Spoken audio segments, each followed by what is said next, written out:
কলকাতা হাইকোর্টের নির্দেশে দক্ষিণ 24 পরগনার ঢোলাহাটের ঘাট বকুলতলার বাসিন্দা মৃত আবু সিদ্দিক হালদারের দ্বিতীয় ময়নাতদন্তের প্রক্রিয়া শুরু হলো শনিবার। ম্যাজিস্ট্রেটের মাধ্যমে দেহটা তোলা হলো, ময়নাতদন্তে পাঠানো হচ্ছে হাইকোর্টের নির্দেশ মাফিক। তবে আমরা হাইকোর্টের উপর আস্থা রাখছি যেন সঠিকভাবে ময়নাতদন্তের রিপোর্ট অনুযায়ী উপযুক্ত বিচার আমরা পাই। যারা এর সঙ্গে জড়িত, পুলিশ বাহিনী হোক আর যে কেউ হোক, যারা যারা জড়িত আছে যেন উপযুক্ত সাজা পাওয়া হয়। ওর কোনো অপরাধ নেই, ও একদম নিরপরাধ ব্যক্তি। ও সবে এসছে, সপ্তাহখানেক হবে এসছে, কর্ণাটকে ওর সোনার কাজ করে, ও এসছে ওর মায়ের অপারেশনের জন্য। গত সোমবার রাতে পার্ক সার্কাসের একটি বেসরকারি হাসপাতালে মৃত্যুর পর মঙ্গলবার রাতে কলকাতার নীলরতন হাসপাতালের মর্গে ময়নাতদন্তের পর পরিবারের হাতে তুলে দেওয়া হয়েছিল দেহ। বুধবার বিকেলে নিয়ম রীতি মেনে দেহ কবর দেওয়া হয়েছিল, কিন্তু নিহত যুবকের পরিবারের অভিযোগের ভিত্তিতে পুনরায় ময়নাতদন্তের নির্দেশ দেয় আদালত। এখন প্রক্রিয়া চলতে বলছে, হাইকোর্টের নির্দেশ মতো তো বডি তোলার কাজ শুরু হয়ে গেল। বডি সময় মতো বডি উঠে গেছে, 8:30 থেকে বডি তোলার কাজ শুরু হয়েছে। 10টা নাগাদ বডি উঠে গেছে। চালান রেডি হচ্ছে, বডির চালান থেকে শুরু করে ইনকোয়েস্ট থেকে শুরু করে আপনার এক্সিকিউটিভ ম্যাজিস্ট্রেটের যেটা অর্ডার শিট সেগুলো রেডি হয়েছে। সেগুলো লেখালেখি হয়ে যারা ওই আবু সিদ্দিক যে ডিজিজ আছে ওর বাবা বা ওর রিলেটিভ যারা আছে তাদেরকে সাইন ফাইনগুলো করছে।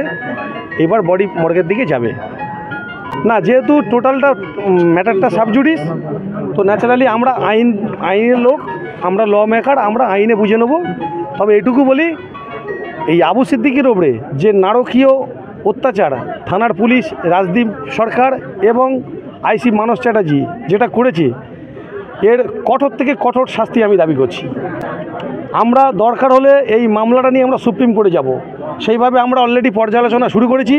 হয়তো আগামী 2-1 দিনের মধ্যে আমরা সুপ্রিম কোর্টে ফাইল করতে পারি, কারণ আমরা আইসি মানস চ্যাটার্জিকে কোনো মতামত ছাড়বো না। রাজদীপ মন্দিরের বাজার থেকে অন্যায় অত্যাচার শুরু করছে সাধারণ পাবলিকের উপরে। সেই জন্যে সিবিআই নয়, আমরা এনআইএ দাবি করব সুপ্রিম কোর্টে গিয়ে। এদিন কবর থেকে আবু সিদ্দিকের দেহ তোলার সময় উপস্থিত ছিলেন মন্দির বাজারের ডিএসপি সুবীর বাগ। এছাড়া উপস্থিত ছিলেন মথুরাপুর 1 নম্বর ব্লক আধিকারিক। বিশাল পুলিশ বাহিনী মোতায়েন ছিল এলাকায়। দেহ তোলার পর দ্বিতীয় ময়নাতদন্তের জন্য নিয়ে যাওয়া হয় এসএসকেএম হাসপাতালে। দ্বিতীয়বার এই কবর থেকে তুলছি, আমাদের কষ্টই তো হচ্ছে, আমাদের লাশ, তবু আমাদের কিছু করার নেই। যাতে আমরা আবু সিদ্দিকের সঠিক বিচার চাই, অথচ যে পুলিশ মেরেছে সেই পুলিশটার আমরা ফাঁসি চাই। যে আমরা সঠিক বিচারের জন্য আবু সিদ্দিকের ফের আবার কবর থেকে তোলা হয়েছে। রিপোর্টটাই ভালো চাই, রিপোর্টটাই ভালো। আইনের প্রতি আস্থা রেখেছেন? হ্যাঁ, আইনে যাবে, আইনে গিয়ে যেন ওই পুলিশটা যেন ফাঁসি। পুলিশের উপর আমরা আর কি ভরসা রাখবো? পুলিশের উপর আমাদের কোনো আর ভরসা নেই।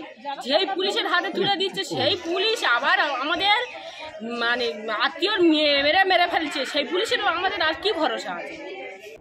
নিহত যুবকের পরিবারের দাবি, আদালতের ওপর ভরসা রয়েছে। অভিযুক্ত পুলিশ কর্মীদের ফাঁসি চান তারা। ব্যুরো রিপোর্ট, নিউজ দিগন্ত বার্তা।